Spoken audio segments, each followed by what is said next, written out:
The barn stood silent, except for the sound of splintering wood.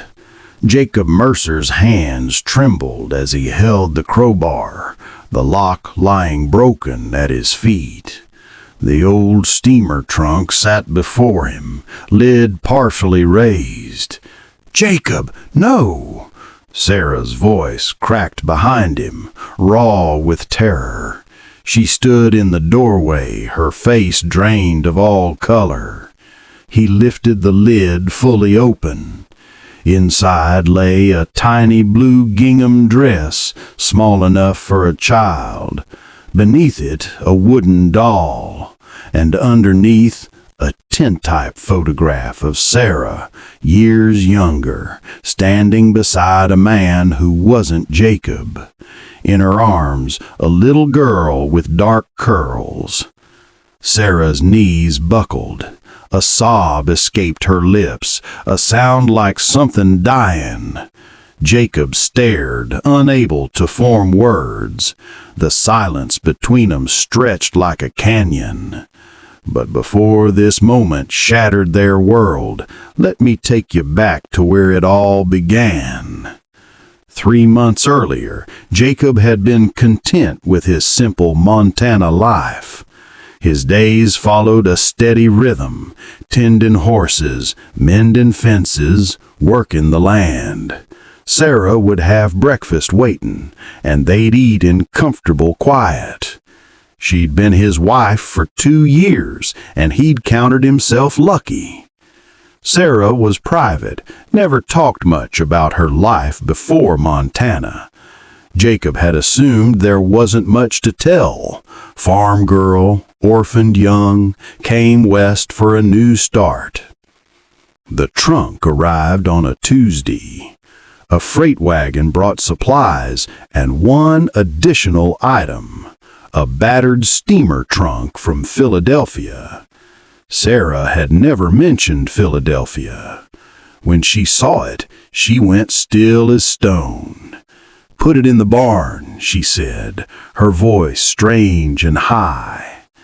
After the driver left, Sarah disappeared into the barn for nearly an hour.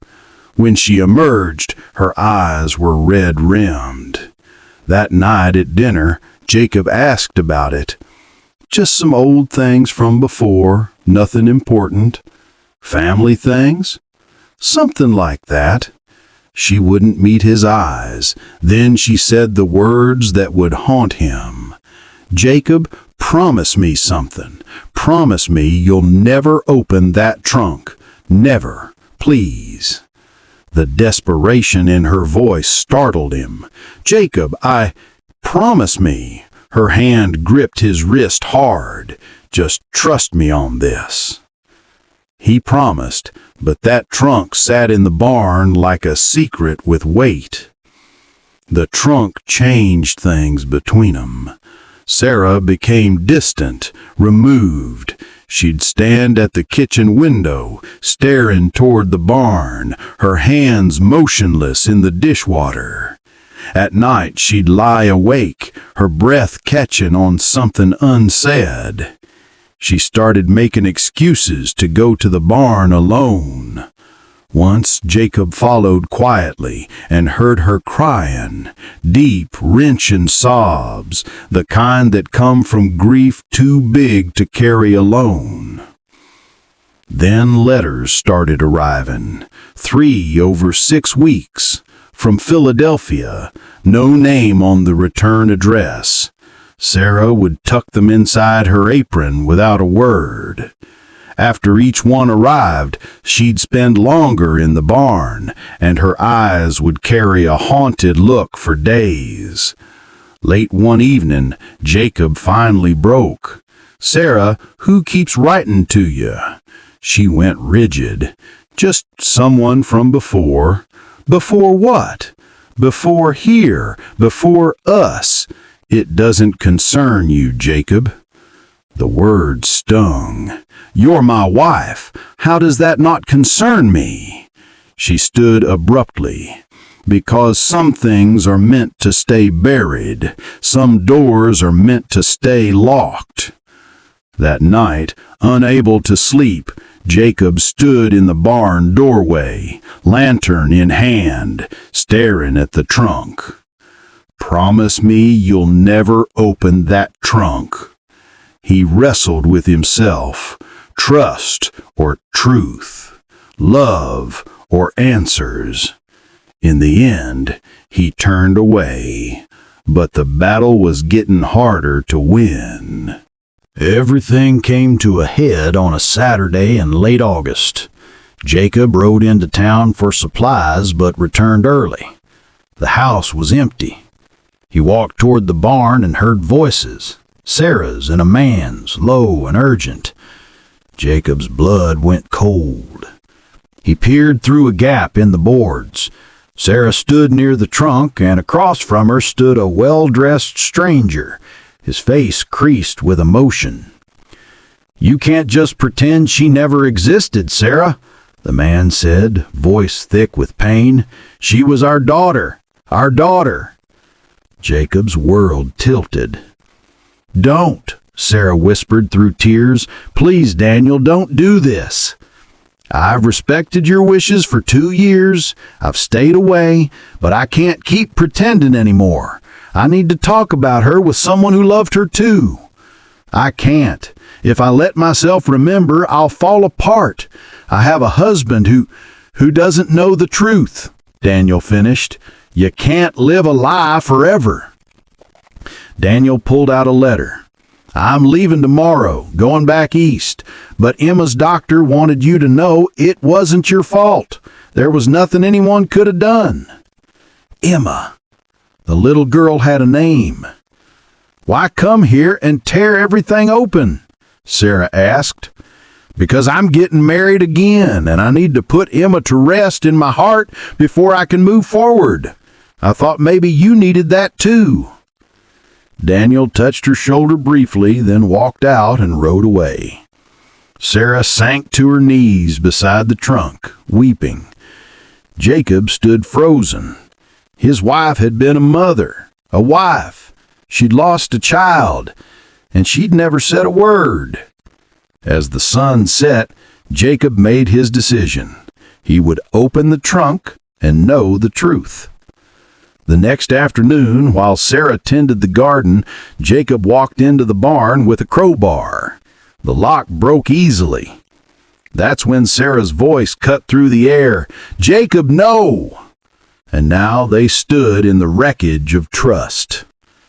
Jacob picked up one of the letters and read, "Sarah, Emma's fever worsened. The doctor says there's nothing more to be done. Come home, please. Daniel." Another letter weeks later. "She's gone. Our little girl is gone. Where are you? D." And another, "She asked for you at the end. She wanted her mama. I hope you can forgive yourself someday. Daniel." The truth crystallized cold and hard. Sarah hadn't just lost a daughter. She'd run away while her child was dying. "You left her," Jacob said, voice hollow. "Your daughter was dying, and you ran." Sarah's face crumpled. "I couldn't watch her suffer. Every day she got weaker. I was suffocating. So I told myself I'd just go for a few days, just to breathe." Her voice broke. "And while I was gone, she died. She died asking for me, and I wasn't there because I was a coward." She sank onto a crate. "I couldn't face what I'd done, so I kept running. Changed my name, came west, pretended I was someone new. And then I met you, and you were so kind, and I thought maybe I could have a second chance." "You lied to me," Jacob said, "for 2 years. I never lied, I just didn't tell you. You let me fall in love with a ghost. The woman I married, she's not real." "I am real," Sarah stood.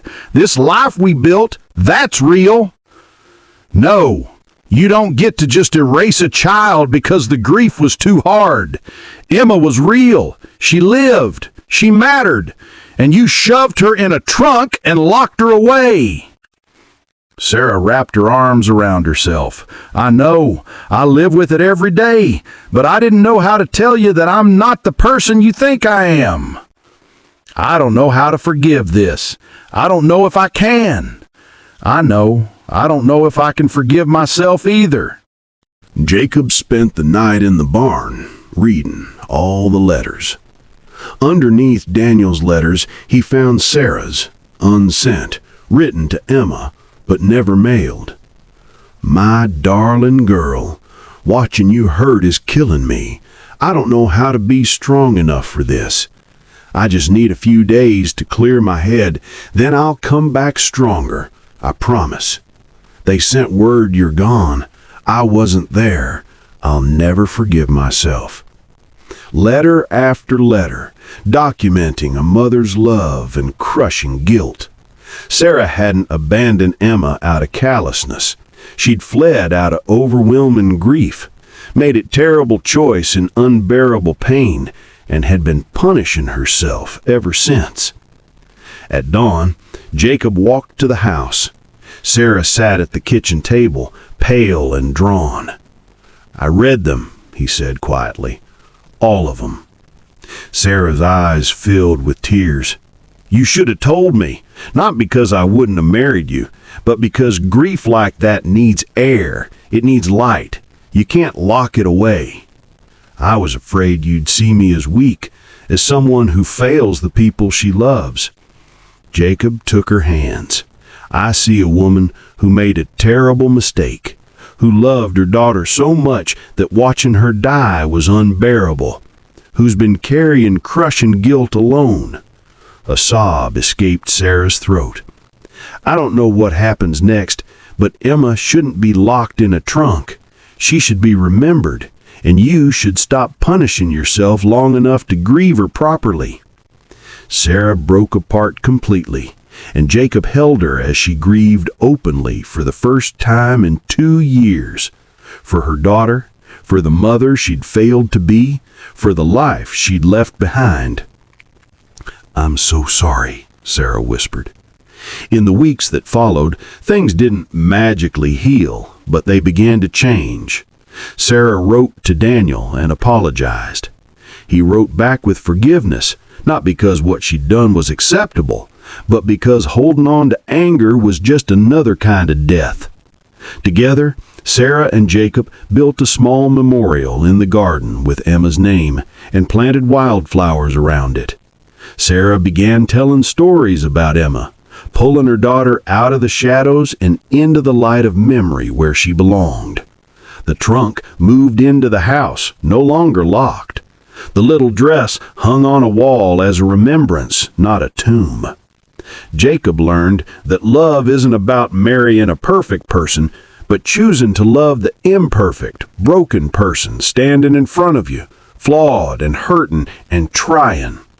Their life was harder and messier than Jacob had imagined, but it was also more honest, more real, and more beautiful for having been broken and put back together. Thank you for listening to this tale here on Frontier Love Tools. Out here, we all carry trunks, some locked, some open. We all have parts of ourselves we're afraid to show, but as Sarah and Jacob learned, it's only when we unlock those hidden places that we can truly begin to heal. If this story moved you, make sure you subscribe, because out here on the frontier, every sunset hides another story waiting to be told. Stories of passion and heartbreak, of courage and redemption. Until next time, may you have the courage to unlock your own trunks. This is Frontier Love Tools, where every tale is true and every truth is hard won.